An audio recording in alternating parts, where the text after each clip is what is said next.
भागवत कहने की तोतली वाणी भी दे दी, लेकिन वास्तव में कंबा दयालुम शरणम ब्रजेम, आपसे ज्यादा कोई दयालु है ही नहीं प्रभु पूरे विश्व में। इतनी कृपा के बाद भी आपको लगा कि नहीं अभी कृपा कम है, तो फिर अपना एक स्वरूप भी प्रदान कर दिया, बोले लो इसकी सेवा करो। इतनी कृपा में भी ठाकुर जी का मन नहीं भरा।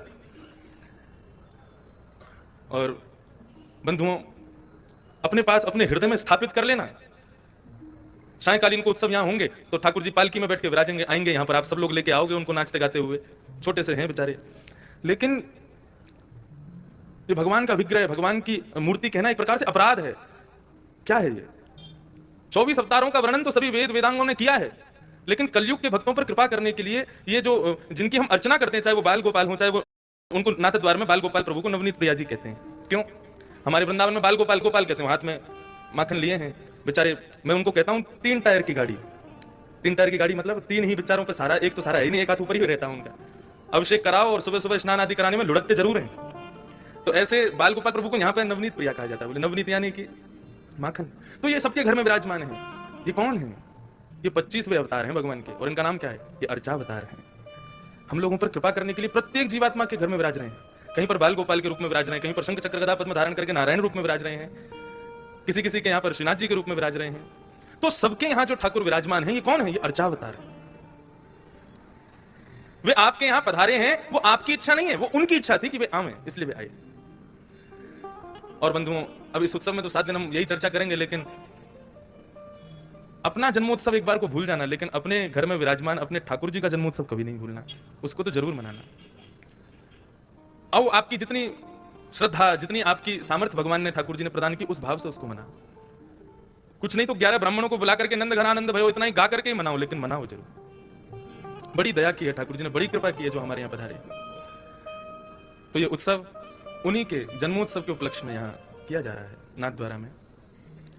और पहले ही बता दूं, पहले दिन ही ये मत ये भूल जाना कि ज्यादातर लोगों की आयु जो मैं देख रहा हूं, खूब बड़े लोग बैठे हैं यहाँ पर, तो उत्सव में बड़े लोगों का काम नहीं, ऐसा भाव बिल्कुल नहीं रखिएगा।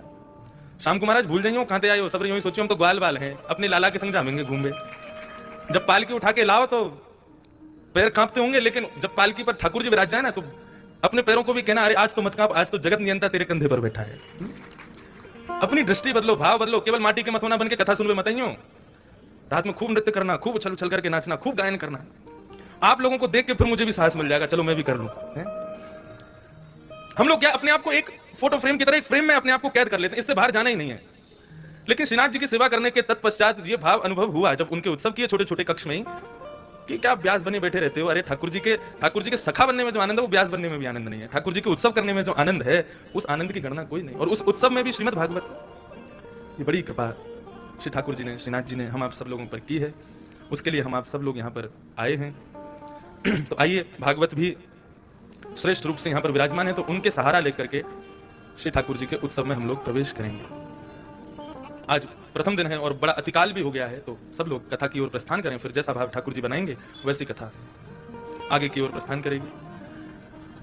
बोलो बाल कृष्ण लाल की जय। सच्चिदानंद रूपाय विश्वोत्पत्त्यादि हेतवे तापत्रय विनाशाय श्री कृष्णाय वयं नमः। सच्चिदानंद रूपाय विश्वोत्पत्त्यादि हेतवे तापत्रय विनाशाय श्री कृष्णाय वयं नमः। यह श्रीमद् भागवत के महात्म का प्रथम श्लोक है और अधिकतर सभी वैष्णवों को याद रहता है।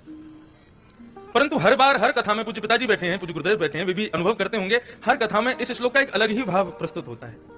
एक अलग ही भाव से इस श्लोक की व्याख्या होती है। 3 रूप सच्चिदानंद रूपाय। मैं अपनी और भी कथाओं में कह चुका हूं, भगवान केवल रूपवान नहीं है, रूप और स्वरूप दोनों विद्यमान है। सावधानी से सुनिए बिल्कुल। भगवान के रूप भी हैं और स्वरूप भी हैं, और केवल भगवान के नहीं, केवल श्रीजी बाबा के नहीं, केवल बालकृष्ण लाल के नहीं, प्रत्येक मानव के भीतर रूप और स्वरूप दोनों होते हैं। अंतर केवल इतना है, रूप जो होता है वो केवल अपनों के आगे ही प्रस्तुत किया जाता है। जो अपने हैं, जो निजी हैं, उनके आगे रूप प्रस्तुत किया जाता है। और जिनसे हमारा अधिक संबंध नहीं, जिनको हम जानते नहीं, जिनसे हमारा कोई ऐसा विशेष भाव नहीं, उन लोगों के लिए हमारा स्वरूप होता है। स्वरूप और रूप दोनों में भेद है। घर में जब आप रहते हैं उस समय अपने परिवार के साथ में जो आपका है वो रूप है, और अपने कार्यकाल में जब आप रहते हैं, अपने किसी कार्य में व्यस्त रहते हैं, उस समय आपका स्वरूप है। ऐसे ही भगवान जब वे दर्शन देने के लिए प्रस्तुत होते हैं, जब वे दर्शन देने के लिए तैयार होते हैं, तब वे स्वरूप में होते हैं। आज ठाकुर जी को स्वरूप बहुत सुंदर लगो है, आज ठाकुर जी ने ये धारण किया है, ये धारण किया है। जहां पर समस्त दर्शनावली जाकर के दर्शन करें वहां पर ठाकुर जी स्वरूपवान होते हैं। लेकिन जब वही ठाकुर जी स्वरूप का दर्शन दे दे करके अपने भक्त को इतना उन्मुक्त कर देते हैं कि उसको फिर मंदिर जाने की आवश्यकता नहीं, वो जहां विराजे वहीं नेत्र बंद करे, वहीं ठाकुर जी का दर्शन करे, तो जहां पर दर्शन के नेत्रों की साधन की भी आवश्यकता नहीं है, वहां पर रूप प्रकट होता है। समझे नहीं बात को? बहुत कठिन कर दिया है। देखो श्रीनाथ जी केवल गोवर्धन नाथ के स्वरूप हैं, यहीं तक सीमित नहीं है। हमारे ब्रजमंडल में जितने भी ठाकुर हैं, देखो कोई ठाकुर की हमको यूं तो है ना कि उनकी कोई निंदा कर रहे हैं या कुछ ऐसा कुछ नहीं, और भैया हम ब्रजवासी हैं, कोई काजे कछु भी कह सके, हमें सब में छूट है। और यहाँ तो कथा में देखो सहज भाव से ब्रजभाषा आ भी जाए तो, और मैं तो देख रहा हूँ कि नाथद्वारा के कई लोग मुझसे पहले दिन से कहाँ योगेश जी कहाँ गए, मुझसे बोले महाराज जी यहाँ के लोकल लोग तो आते ही नहीं कथा में, और आज इतने लोगों का दर्शन हो रहा है। अच्छा है, यहाँ सब ब्रजभाषा ही बोलते हैं, वो सब ब्रजवासी हैं। ठाकुर जी ब्रज से आए, उनके संगी पूरा गोवर्धन यहाँ आ गया, वही लोग यहाँ विराज रहे हैं। भाव क्या है? हमारे ब्रज में जितने भी ठाकुर हैं, चाहे वे श्री राधा रमन लाल हैं, चाहे बांके बिहारी जी हैं, चाहे राधा वल्लभ लाल हैं, चाहे श्री गोविंद देव जी हैं, सावधानी से सुनिएगा, वे सब कौन हैं? वे सब रूप हैं। अब उनके स्वरूप विराजमान हुए हैं। जैसे कि स्वामी श्री हरिदास जी महाराज ने सुंदर सुंदर राग गा करके, सुंदर सुंदर पद बना करके अपने हृदय में भगवान की एक मूर्ति को स्थापित किया, अपने हृदय में भगवान का एक स्वरूप स्थापित किया, रूप स्थापित किया। लेकिन उनकी भक्ति इतनी प्रगाढ़ थी कि वो रूप ज्यादा दिन तक हृदय में रह नहीं पाया, और हृदय से निकल करके समस्त भक्तों के लिए प्रकट हो गए श्री बिहारी जी, बांके बिहारी। जब तक हरिदास जी के हृदय में थे तब तक वे रूपवान थे, लेकिन जब हम लोगों के लिए प्रकट हो गए तब वे स्वरूपवान हो गए। राधा रमन जी जब तक श्री गोपाल भट्ट जी के हृदय में विराज रहे थे तब तक रूपवान थे, लेकिन जिस दिन सबको दर्शन देने के लिए प्रकट हुए उस दिन स्वरूपवान हो गए। एका भाव और अनंता भाव, ये दो भाव आते हैं रूप और स्वरूप में। जहां पर केवल एक के भगवान वो रूपवान, और जहां सबके भगवान में स्वरूपवान। स्वरूप शब्द ज्यादा अच्छा लगता है, लेकिन वास्तव में भक्त का कार्य क्या होता है कि स्वरूप देखते देखते अब रूप का दर्शन करना प्रारंभ करें। श्रीनाथ जी हमारे ब्रज में कलयुग में संपूर्ण लीला किसने की? किसने की? श्री राधा रमन जी प्रकट होकर बस विराज गए, खड़े हुए हैं। श्री बिहारी जी प्रकट होकर विराज गए, श्री राधा वल्लभ जी प्रकट होकर विराज गए, लेकिन पूरे ब्रज को कलयुग में अपनी लीला से अभिषिंचित किसने किया? श्रीनाथ जी ने किया।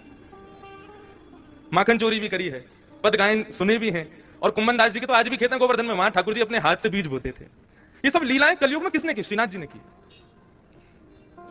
मतलब मेरा कहने का अभिप्राय क्या है? हमारे बाल कृष्ण प्रभु के अनेकों रूप हैं, अनेकों स्वरूप हैं। वे श्री राधा रमन के रूप में भी विराज रहे हैं, वे श्री बिहारी जी के रूप में भी विराज रहे हैं, वही श्री राधा वल्लभ जी के रूप में विराज रहे हैं, और केवल वृंदावन तक सीमित नहीं रहो तो श्री द्वारिकाधीश जी के रूप में भी विराज रहे हैं, बद्रीनाथ के रूप में भी विराज रहे हैं, श्री रंगनाथ के रूप में भी विराज रहे हैं। ये जितने भी ठाकुर पूरे विश्व में हैं, ये बालकृष्ण प्रभु के स्वरूप हैं, लेकिन श्रीनाथ जी बालकृष्ण प्रभु के वास्तविक रूप हैं। ये रूप और स्वरूप का भेद बताना चाह रहा हूं। कई इनके तो पल्ले ही ना पड़ी, फिर भी ताली बजा दी हो। एका भाव मतलब ठाकुर जी वहां पर ये विचार नहीं करते कि मुझे ये नहीं करना, मुझे ये नहीं करना, सब करना। आज पूज्य महाराज जी के साथ में सुबह मंगला का दर्शन करने गए, तो जब बैठक का दर्शन करके निकले तो वहां इतना सुंदर चित्र देखा, महाराज जी के तो नेत्र सजल हो गए। क्या भाव था? क्या चित्र में क्या देखा कि नंद बाबा घोड़ा बने हुए हैं और श्रीनाथ जी उनकी पद्दी पर बैठे। ये स्वरूप नहीं है ठाकुर जी का, ये रूप है। स्वरूप तो यही है, यही में विराज रहे हैं बस। लेकिन यहीं तक सीमित नहीं रह जाए ठाकुर जी। ये देखते देखते देखते कभी तो ऐसा अनुभव हो जाए कि ठाकुर जी ने अपनी भुजा सीधी करी है, तो समझो अब रूप के दर्शन, अब रूप दिखा है।